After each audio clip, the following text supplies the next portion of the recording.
I have to admit that Reuven, Robert, was part of a group. That group, many of them were inspired to become more involved in their Judaism. One of the people in Robert's group eventually became my wife, Karen, now Chaya Dvora, maiden name Plotkin.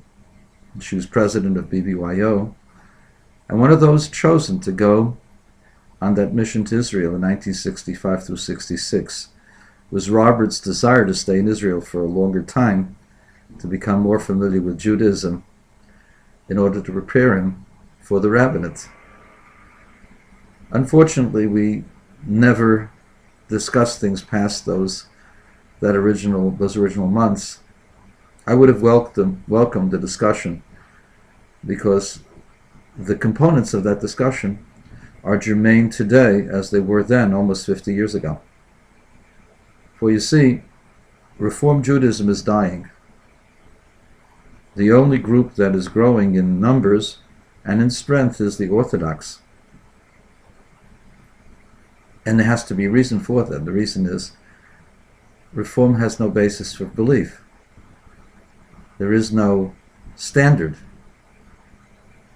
What is the standard? Arbitrarily, whatever the Democratic platform is for the Democratic Party seems to be the Reform standard. The Torah is not relevant. And that's why many of the Reform movement became Orthodox, and some of them became Chassidic, including Rebbetzin Bergstein. But I share with you for a reason. I'm concerned about Jewish continuity. I'm concerned about the possibility that your grandchildren will disappear, even if you are very Jewish, as is Reuven Robert. Those who do not believe that the Torah came from God and that there is a divine mission for the Jewish people will not have Jewish grandchildren. They will disappear from the earth. There will be no repopulation of Israel 50 years from now. All those who are secular will have moved. There will be no reason for them to stay. The only ones who will remain will be the ultra-Orthodox, the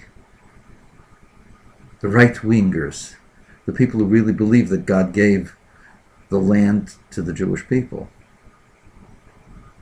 It's most unfortunate that 90% of the Jews in this country and in the free world have been sold a bill of goods by so-called rabbis. Either the Torah is real, and therefore we are obligated to follow, and we should be Jews looking like more like me than like them, or we should just become Goyim. Because if there is no God, and if there was no Torah, or if the Torah is created by man and can be changed by other men, then there's no real purpose to being Jewish. Because if it isn't from God, then it's not real. It's not true. If truth is relative, if truth can be created by man, then there is no reason to be unique, a light among nations. If there is no God, if there is no world to come, then there is no purpose in morality and ethics. And the world should revert to becoming a jungle, which is exactly what Hitler said. And those are really the choices. You think not. And you get offended when I say that, saying that I have no morals. I have morals and I have ethics. But I know that the basis of those morals and ethics has to be from the will of God. For if it is merely from man, then I could give other arguments for self-preservation that are far more compelling and far more successful.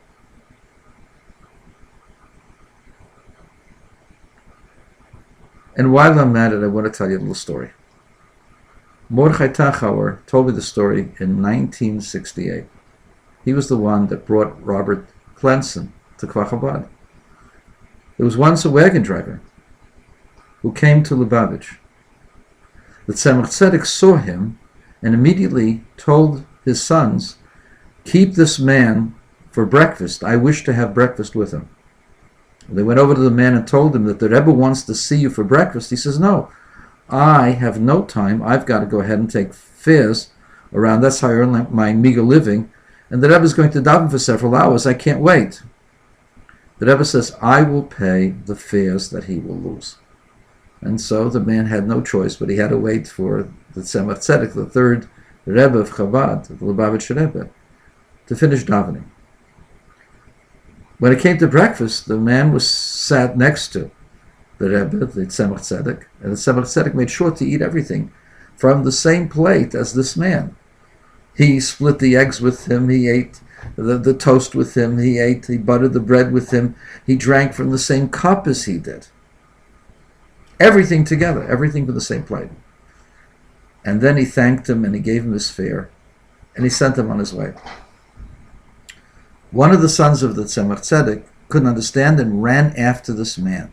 He said, "Sir, I don't understand. My father does not eat breakfast with just anybody. Who are you? Are you some hidden tzaddik, one of the 36 hidden tzaddikim?" He says, "No, I'm just a plain, ordinary wagon driver. And I don't understand either why the Rebbe wanted to eat with me." So he said, "Well, did anything unusual ever happen in your life?" He says, "Well, nothing except one event. You see, I'm a wagon driver. I drive through villages where there are very few people. And one village, I learned to be a mohel. I learned to do circumcisions because sometimes you come to a village and there's no other Jews and there's no mohel and children need to have circumcision. So I learned how to do it. One time I go through a village and I hear a woman yelling, "Oy vey izmir, oy vey izmir. Ich will starb, I'm going to die, and my son won't have a bris. My son won't have circumcision."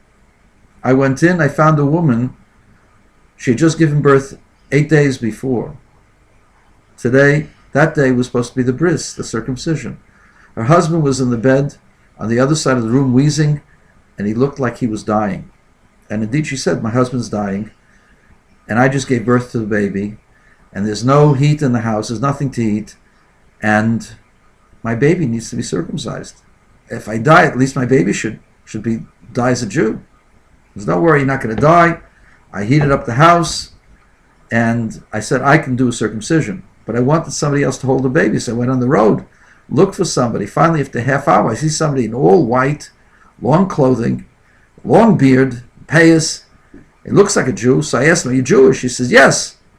So I said, "I'm doing a circumcision on a baby. I need you to help me." He says, "No, I don't want to help you." So look, I said, "I'm a wagon driver. I can make you." He says, "Go ahead and make me." So I grabbed him, and the guy shook me off like I was a piece of straw. I'd never seen anything like it. So I started crying. "Please, there's a woman. She just gave birth. There's nobody there. The husband is dying. Please, come at least hold the baby so I can do proper circumcision." So he said, "Yes, nicely, I'll go." So he went, and we did the circumcision, and I lit a fire. It was warm, and the baby was given a proper name, and I was happy. And I said, "Let's make a meal." But what kind of meal could we make? There was nothing in the house. So I took out a piece of bread, and I had some whiskey, and we washed on the bread. We ate from the same bread, and we both drank from the cap of the whiskey bottle. Then it came time to say the grace after meals, and the man said it would be nice to have 3 people, a mezuman. So I said, "There's no other Jews in the place. I checked." He says, "No, there's a third Jew. He's right there. He's the father. Let's bring him in." I said, "He's dying. He's going to die." He said, "Nah, nothing. What are you talking about? I'll show you he's not dying." Goes over to him and says, "Rabbi Yid, get up." And he pulls him up. And the man is frightened. He's ready to faint. And he says, don't worry. Just take a step." And he moves him one way and another way. And he starts walking with him and brings him over to the table. And by the time he goes to the table, he was able to walk on his own. And he was able to wash, and he ate some bread, and we all benched, and we were all happy. Now there's a father and a husband. He's going to take care of everybody. I left him whatever bread I had, gave him some money that they could buy some stuff, and I went out with the man who I had just met to hold the baby, and who had miraculously made this man better, and I wanted to thank him. And as soon as I turned around and looked for him, he was gone. The son of the Tzemach Tzedek came back, and his father told him, you know, a man who was able to eat in one plate with our father Abraham, I wanted to eat with that man as well. And that's who that man was. Our father Abraham came to that circumcision in that remote village to hold the baby so that there could be a proper circumcision, so that the family wouldn't die. That's the story of Mordechai Tachauer, the man who you say cursed you, Robert Reuven.